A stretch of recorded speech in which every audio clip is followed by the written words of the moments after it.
I, Jeannie, am a corporate employee, but I'm also pursuing a dream of becoming a professional cartoonist as an extension of my hobby. I am mocked by my parents for choosing what seems like a childish dream even at the age of 30. But my husband Trevor supports and encourages my dream. However, his family doesn't feel the same way. It seems like they truly despise me. Every time we visit my husband's family home, my mother-in-law and sister-in-law seize the opportunity to berate me when my husband is not around. Jeannie, are you still drawing those cartoons? A tackle are really clingy, never giving up, and honestly kind of disgusting. Why waste time on that nonsense? I want to see my grandchild's face soon. The couple next door already has their second child, you know.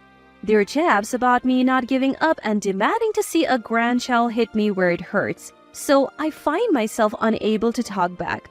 My husband's family home is dominated by the women, especially since his father passed away before we were married and my selfish sister-in-law acts like the supreme authority there.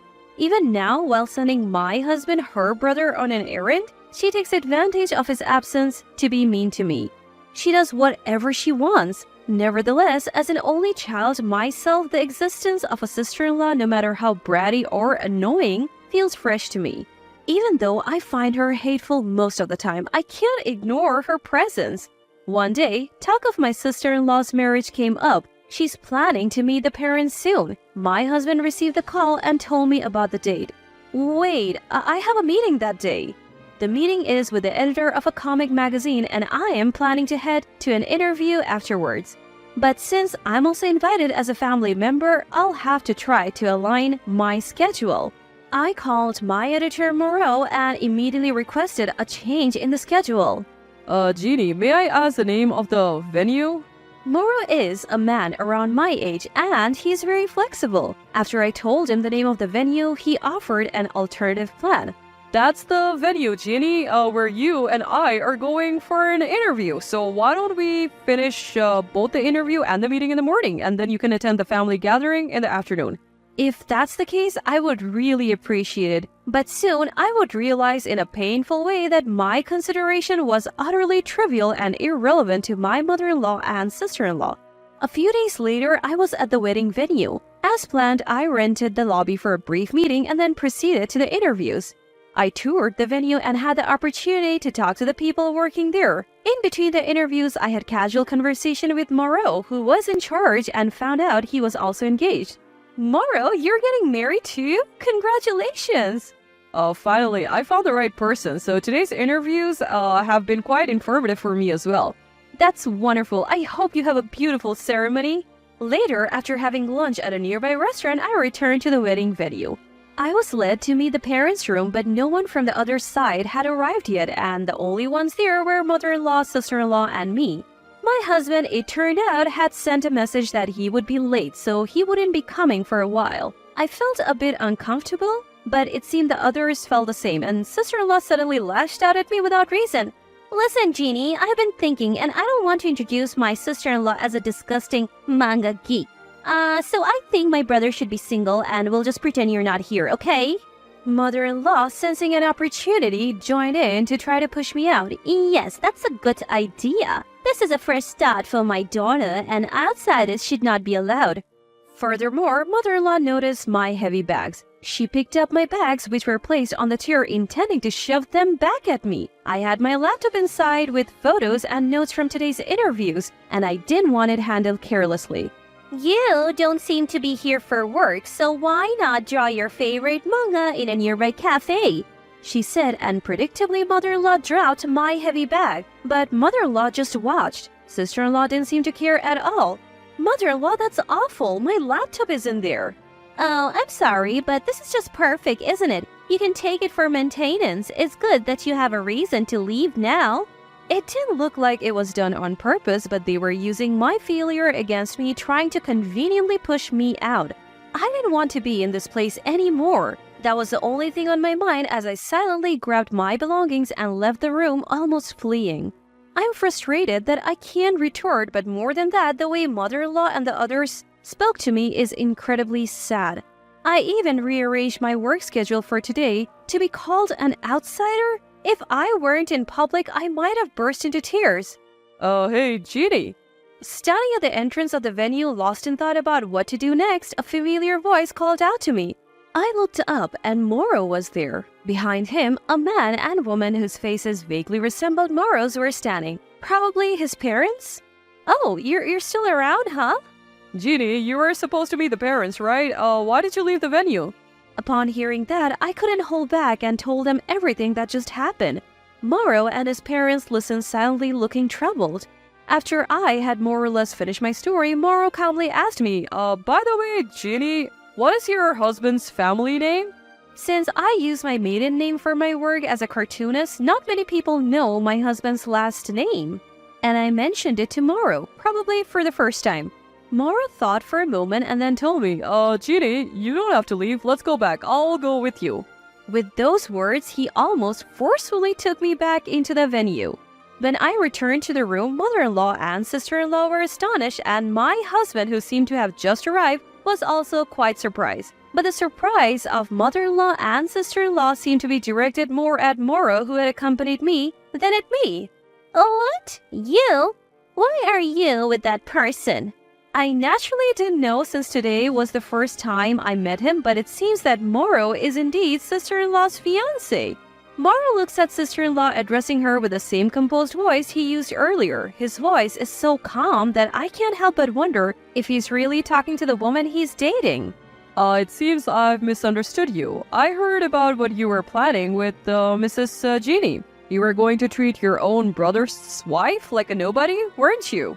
Well, what are you talking about? What's going on all of a sudden? As for mother-in-law, she was going to kick out her daughter-in-law as an outsider and even drop and break someone's belongings, right? You're completely different from the person I heard about from her, aren't you? It was an accident. Mother-in-law and sister-in-law are defiant and playing dumb to Moro's words. We didn't do anything, she's just pulling on an act. Oh, that's not it. She's a nuisance to our household. They even blamed me. I would never break my own work tools. Is your purpose to bother and trouble me at my most crucial time? You always do this. You make our family feel awful at the most critical moments. It's because you're a creepy manga nerd. You don't understand the happiness of normal people. You are an audible living in the world of manga.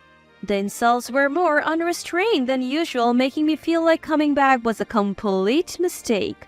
But Moro, after listening this far and seeing sister-in-law's unmasked demeanor, seemed to have thought something. He spoke out firmly as if to push her away. Just because you work with manga doesn't mean that's possible. Those documents were for Jeannie's debut series. Something as important to her as her own life. She would never treat them carelessly. Moro, facing the cowed sister-in-law, spoke without hesitation. I only told you that I work for a publisher, but to be precise, I am a manga editor. What? So I can't marry someone who doesn't cherish the things related to manga. I'm afraid I must call off this wedding. Oh, what? How can you say that all of a sudden? All of us, not just sister-in-law, were utterly shocked by this. I too thought this was too much and tried to stop Moro. Moro, breaking off an engagement so suddenly is going too far. But Moro seemed unwilling to change his decision. He looked at me and explained, Marriage was something I longed for. I liked her too, but I love my work. And I love manga. I just can't be with someone who finds manga and those who love manga disgusting. When she saw my shelf of manga, she didn't say anything. But now I'm afraid she might have found it repulsive all along. It would have been better if she had just told me. The thought of being ridiculed behind my back sends shivers down my spine, so living with her is now out of the question. Moro's parents had been quietly watching, but now sensing their son's determination, they firmly spoke up. We heard Jeannie's comments as well. If she's not lying, it's unacceptable treatment for a future family member, and it seems she's not lying. We cannot accept you into our family. We must decline the marriage. Being told this not only by her fiancé but also by her future in-laws, sister-in-law fell to her knees and burst into tears. Mother-in-law, crying herself, crouched down to support her daughter. Embracing her, sister-in-law, her face smeared with tear-streaked makeup, pleaded desperately with Moro. I won't accept breaking up over this. No, please, marry me, please. Please, she's not usually like this. Please forgive my daughter. Both sister-in-law and mother-in-law were apologizing, crying, and refusing to accept the engagement being broken off, but Moro and his family looked troubled. At a moment when nobody could speak, my husband was the only one to remain calm. Both of you, enough. You can't change this person's feelings now. My usually gentle husband spoke out today in a rare manner, as if scolding his mother and sister. He turns to face Moro and his family, bowing his head politely. I'm truly sorry. We'll cover the cancellation fee for the venue. What are you talking about, brother? We won't call off the engagement now. How much do you think the cancellation for the venue will cost? Sister-in-law showed no interest in listening, but Moro appeared willing to accept my husband's offer. If I can part with you for a few $1,000s in cancellation fees, I'll gladly pay. That's horrible. Sister-in-law accused Moro of being cruel, but everyone had heard her remarks thus far, so no one listened to sister-in-law's side. I agree to your proposal, but I won't allow you to bear the full cost. I don't want to feel indebted. Let's split it equally. Also, I apologize for introducing myself late, but I'm working with your wife now. May I have your business card? Yes, please. Take good care of my wife from now on. My husband smiled and responded for the first time today. However, sister-in-law and mother-in-law couldn't help but feel angry at my husband for taking control of the conversation. Predictably, mother-in-law became enraged. Don't do as you please. Today, my husband was truly strong. He didn't back down to mother-in-law, which he usually would. Who's doing as they please? You've always bullied Jeannie when I'm not around, haven't you? Thought I wouldn't notice? You've belittled me since forever, so I won't say anything more, but I won't tolerate insults to my wife. Once this is settled, Jeannie and I will cut ties with you, Mom. My husband seemed to know, and he had been enduring it all along with me. What are you talking about? Your father has passed away and you're the only man in the family. Mother-in-law was usually flustered upon hearing about cutting ties. Certainly, mother-in-law always seemed to push off anything she didn't understand about managing finances onto her husband, so his absence would cause a problem. Such a selfish way of thinking. After all the times she ridiculed other people's hobbies, she wanted to keep him close because he was useful? Naturally, my husband understood her true feelings and directly opposed her. So, you just dump various troubles on me, and then behind my back you mock my wife like you're doing now, saying that manga geeks are disgusting? I know all about it. How long do you think we have lived together? I'm fed up with you guys. Just the thought of being family with you makes me sick. I haven't experienced this since we were married, but my husband has been dealing with this since he was a child. No doubt he has been living his life being denied for his likes, even at a personal level. As mother-in-law hung her head in shock, sister-in-law suddenly lunged at me in a desperate last-ditch effort. Why did you come back? This happened because of you. I thought I was going to marry a rising star in a top publishing company. Well, I didn't think this would happen either. You should just disappear. While I can't help that you don't like me, I can't marry someone as petty as you, who can't respect what others love. Not to mention, if you can't accept something about the person you're going to be family with, you can be a family, let alone get married. I don't want anything to do with terrible people like you anymore. With those final words, I pushed away sister-in-law who kept clutching my collar, and she began to cry loudly again, but there was no reason for us to stay here any longer. Leaving mother-in-law and sister-in-law behind, my husband and I said our goodbyes to the Moros and left the wedding venue. Afterwards, regarding the cancellation fee for the wedding, my husband made sister-in-law pay half. He apparently made up the difference by selling some of her expensive brand-name bags and coats. It's a good lesson for her, my husband said. Indeed, it was sister-in-law's own doing that led to this situation. She got what she deserved. After witnessing that, my husband and I truly cut off all contact with his family. That said, it's not like we don't have any other relatives. Sometimes my husband hears about his family through his cousin. Hearing about it only depresses him, as it's always distressing news. It seems that mother-in-law and sister-in-law, as soon as they were left alone, began to fight constantly. Eventually, it ended with sister-in-law leaving the house in a huff, and they too became estranged. Mother-in-law apparently lost her entire family and started to show signs of dementia. Moreover, she fell victim to a scam and lost all her savings, and now she's living on the edge, cutting corners to make ends meet. Sister-in-law, who always had a sloppy personality, also found herself unable to live alone. I heard she's stuck, making monthly installment payments and is now being chased by steady repayments. But it has nothing to do with my husband and me, and that's not what's on our minds right now. I won an award for my comic and my debut has been decided. On the day of our private celebration to commemorate the debut, my husband nostalgically recalled the times when he had contact with mother-in-law and said, Jeannie, I'm sorry for making you endure so much. From now on, please draw your comics freely. I will continue to support you.